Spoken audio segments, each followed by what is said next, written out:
என் சொத்துக்கள் எல்லாம் போய்விட்டது. இனி நான் என்ன செய்வேன்?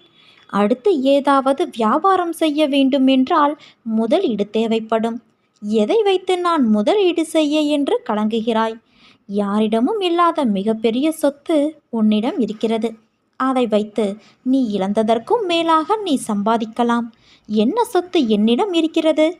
நான் தான் எல்லாம் இழந்து பிச்சைக்காரனை விட கேவலமான நிலையில் இருக்கிறேனே என்கிறாயா? அதுதான் இல்லை.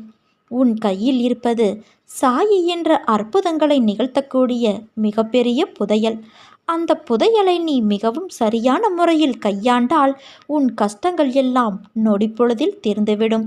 அதற்கு தேவை நீ சாயியிடம் காட்டப் போகிற அன்பு. அது மாறாத அன்பாக இருக்க வேண்டும். உறுதியான அன்பாக இருக்க வேண்டும். உன்னுடைய இன்ப காலங்களில் போற்றி சோதனை காலங்களில் தூற்றக்கூடிய அன்பாக இருக்கக்கூடும்.